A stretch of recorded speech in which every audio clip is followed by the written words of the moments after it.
میری نند مجھے کمرے میں لے گئی۔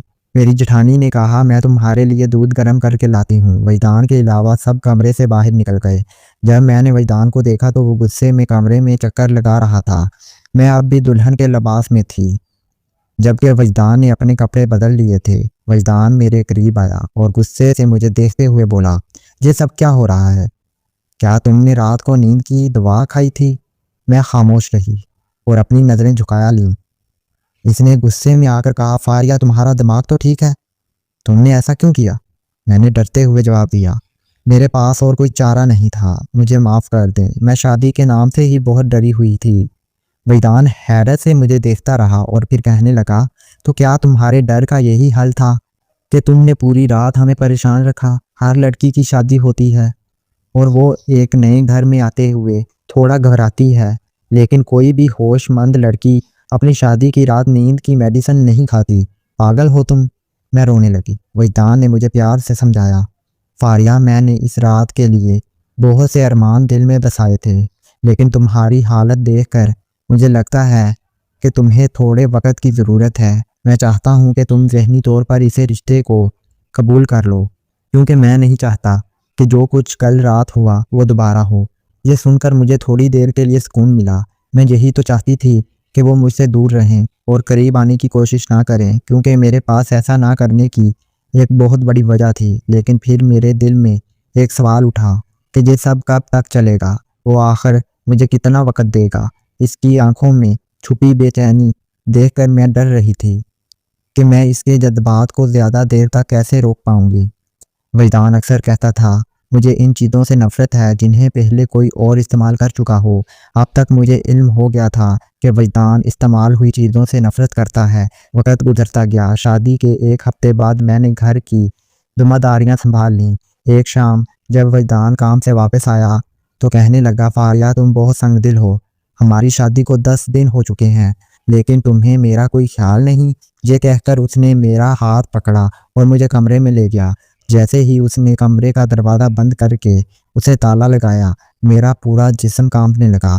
میری گھبراہٹ دیکھ کر اس نے مجھے بیڈ پر بٹھایا اور پوچھا، آخر تمہیں کیا مسئلہ ہے؟ جب بھی میں تمہارے قریب آتا ہوں تم پوری طرح لرزنے لگتی ہو، یہ سب آخر کب تک چلے گا؟ میں نے بس اتنا کہا، مجھے بہت ڈر لگتا ہے۔ اس نے مجھے تسلی دی اور بولا، میں تمہارا شوہر ہوں، میں تمہارا ہر ڈر دور کر دوں گا۔ میں نے وجدان کو روکنے کی بہت کوشش کی اور تھوڑا وقت مانگا لیکن وہ نہ مانا۔ میں نے روتے ہوئے کہا کہ میرا دم گھٹ رہا ہے، مگر اس نے سختی سے کہا کہ وہ اپنا حق لے کر رہے گا۔ میں بے بس ہو کر رونے لگی۔ جب وہ بالکل قریب آ گیا تو اچانک اسے سفید چادر یاد آئی۔ وہ بستر سے اٹھا تاکہ چادر بچھا سکے، لیکن میں نے وہ چادر پہلے ہی کہیں چھپا دی تھی۔ وجدان نے پوری الماری چھان ماری مگر اسے کچھ نہ ملا۔ وہ ہار کر واپس لیٹ گیا اور کہنے لگا، آج اس چادر کی وجہ سے تم بچ گئی ہو۔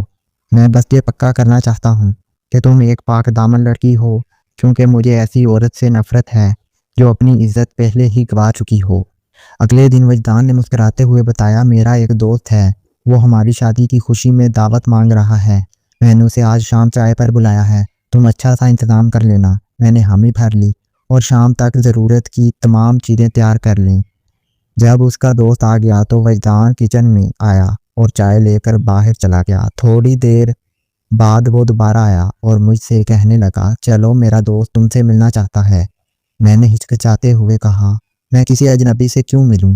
وجدان نے مجھے سمجھایا، وہ اجنبی نہیں، میرا بہت پرانا اور شرافت والا دوست ہے، اس لیے پریشان مت ہو، میں ہوں نا، جاؤ ملو اس سے۔ میں نے بہت کوشش کی کہ اس اجنبی آدمی کے پاس نہ جاؤں، لیکن وجدان نے میرا بازو پکڑا اور اس کے سامنے ڈرائنگ روم میں لے جانے لگا۔ اس سے پہلے ہی میری نظر اس کے دوست پہ پڑی، میرے ہوش ہی اڑ گئے۔ وجدان نے اصرار کیا کہ میں اس کے دوست سے مل لوں، لیکن مجھ پر تو خوف طاری تھا۔ میں نے بہانہ بنایا کہ میری طبیعت خراب ہے اور سر چکرا رہا ہے، اس لیے میں آرام کرنا چاہتی ہوں۔ وجدان میری حالت دیکھ کر اکیلا ہی واپس چلا گیا اور میں بھاگ کر اپنے کمرے میں آ گئی۔ کمرے میں آتے ہی میں پھوٹ پھوٹ کر رونے لگی۔ سچ تو یہ تھا کہ وجدان کا وہ دوست ہی میرے ڈر کی اصل وجہ تھی۔ وہ وہی شخص تھا جس سے وابستہ تلخ حقیقت کو میں بھلا کر نئی زندگی شروع کرنا چاہتی تھی، لیکن قسمت مجھے دوبارہ اسی موڑ پہ لے آئی تھی۔ عاقب سے میری پہلی ملاقات ایک دکان پر ہوئی تھی۔ ایک کارڈ لینے پر ہونے والی تکرار دوستی میں بدلی اور پھر فون پر باتوں کا سلسلہ شروع ہو گیا۔ میں اس وقت صرف 16 سال کی تھی اور نادانی میں اسے اپنی محبت سمجھ بیٹھی تھی۔ ایک دن اس نے مجھے ملنے بلایا اور بتایا کہ وہ 3 سال کے لیے انڈونیشیا جا رہا ہے اور واپسی پر مجھ سے شادی کرے گا۔ جدائی کے اس موقع پر ہم دونوں جذباتی ہو گئے اور اس نے مجھے ایک دوست کے فلیٹ پر لے جا کر اپنی باتوں میں الجھا لیا۔ میں اس کے وعدوں پر اعتبار کر بیٹھی۔ اس نے میرے ساتھ محبت کی ہر حد پار کر دی اور اپنی پاک دامنی کھو دی۔ وہ یہ کہہ کر چلا گیا کہ میں اس کا انتظار کروں اور کسی اور سے شادی نہ کروں۔ میں نے 4 سال تک اس کی راہ دیکھی مگر وہ واپس نہ آیا۔